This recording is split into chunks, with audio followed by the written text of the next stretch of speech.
डोंगरी गढ़ के भुवनेश्वरी दाई तोर महिमा है महान। चैत्य कुंवर में भक्त नाथे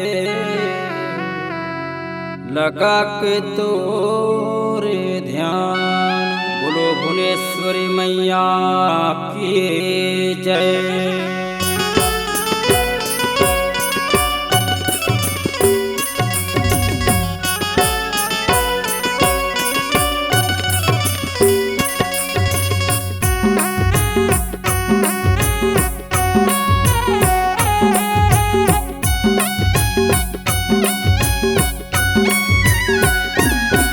दुर्गा मैया त्रिभुवन माँ, दुर्गा मैया त्रिभुवन माँ। ज्योति जलथे ओरियो ये मुरदाई, ज्योति जलथे ओरियो। चैत्य कुमार के महीना दाई, चैत्य कुमार के महीना दाई। जगमग लागे आजो जगमग लागे दुर्गा मैया तोर भुवन माँ, दुर्गा मैया तोर भुवन माँ। ज्योति जलथे ओरियों ये मुरदाई, ज्योति जलथे ओरियों।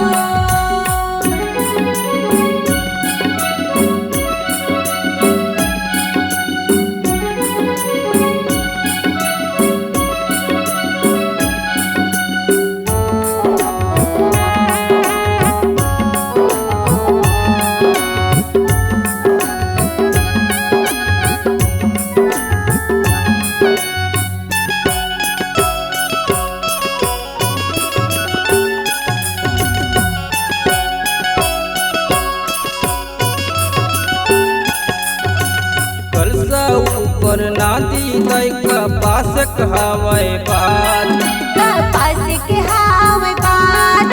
पीतल के जोत जल 9 दिन 9 रात, 9 दिन 9 रात।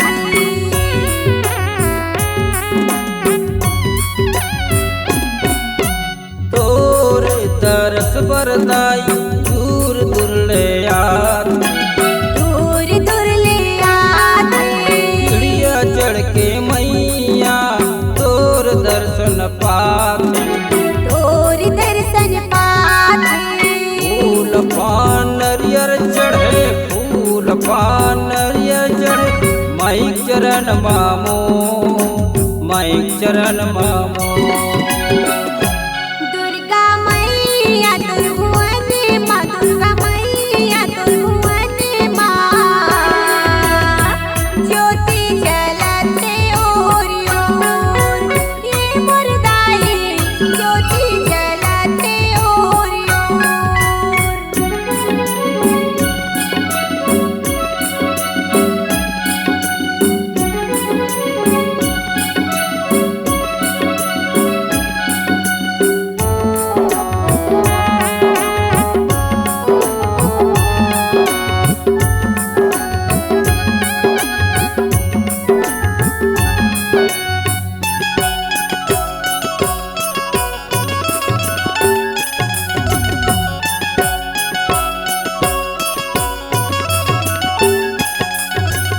आधा रूप माँ पार्वती भोला खड़े, भोला खड़े। बारी हनुमान जी गदा धरे, गदा धरे।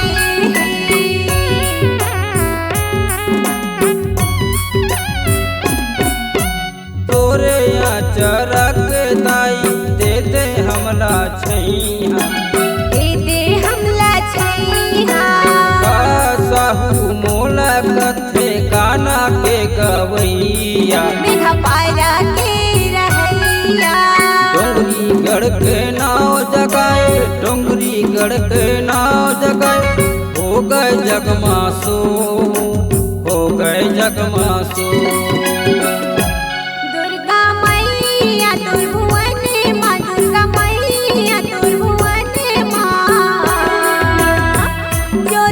जलते ओरियोन ई मुर्दाई ज्योति जलते ओरियोन चैत कुमार के महीना दाई चैत कुमार के महीना दाई जगमग लागे अंजोर दाई जगमग लागे अंजोर दुर्गा मैया तुर भुवन माँ दुर्गा मैया तुर भुवन माँ ज्योति जलाते ओरियोन ई मुर्दाई ज्योति जलाते ओरियोन ए मोर दाई जो